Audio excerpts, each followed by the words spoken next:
Hey everybody, Rob Nelson here.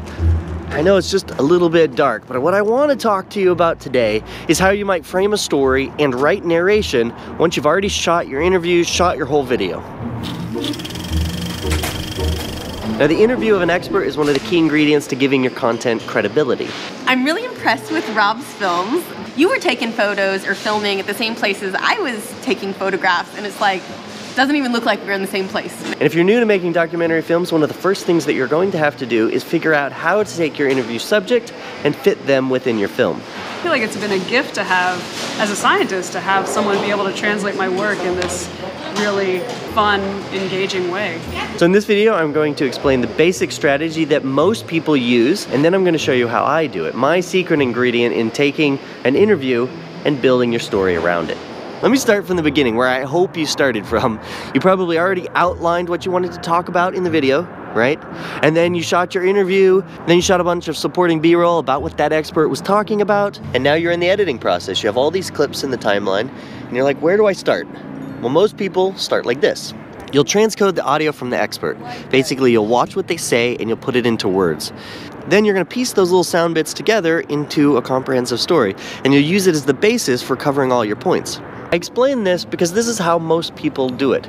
Now, there are a lot of advantages, of course. First of all, if you have a lot of people that you've interviewed, it keeps everything organized. Also, if you're a producer that doesn't edit, then it allows you to work with all these clips from the interviewees and organize them into something comprehensive and then hand it off to the editor. Now, the disadvantage is that it adds an extra step to the whole process. Now, if you're a small production, like myself, you're like a one-man band, then you can avoid all of that. Let me show you how I do it. First, you should understand that I never have a film that's a solid interview. You definitely can, it's just not my style. I like to break it up so that about 50% is interview bits and the other 50% is my narration.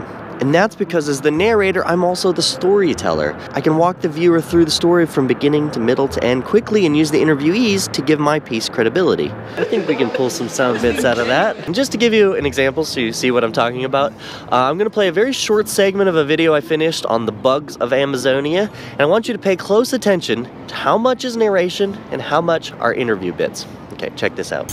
Estimates say up to 10 million more arthropods could be discovered, many of them right here in this intense forest.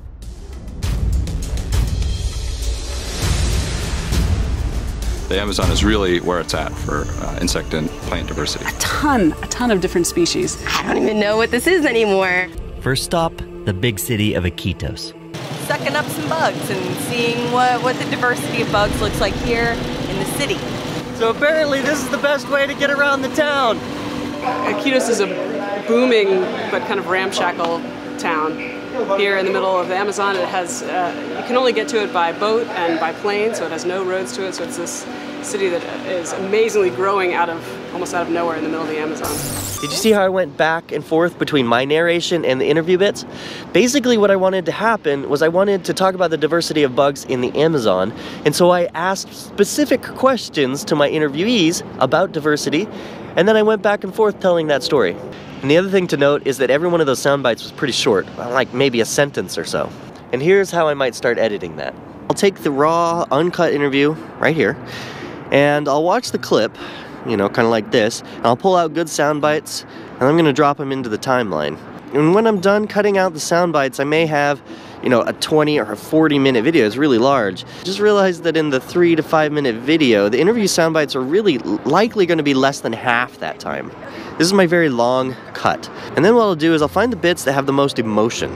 I'll save those. That's probably the highlight of my day. And on the bits where the expert was a little long-winded, then I'll consider narrating those little sections to spice it up.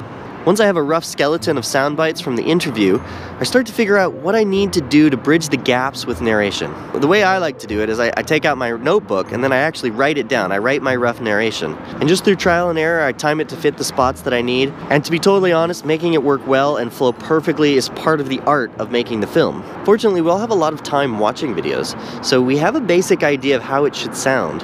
And if you're new to the filmmaking stuff, you may not have paid a lot of attention to the specifics. So if you feel a little bit lost, go back to one of your favorite video clips and take notes. How much is narration and how much are clips from your on-camera experts? Okay, I hope that gets you started making your films. Don't forget to watch the rest of the videos in this series. We're gonna start walking you through how to get public domain footage for your films, how to get music for it, how to polish it up at the very end. We have a whole bunch coming out. It's gonna be awesome. Okay, good luck making your films.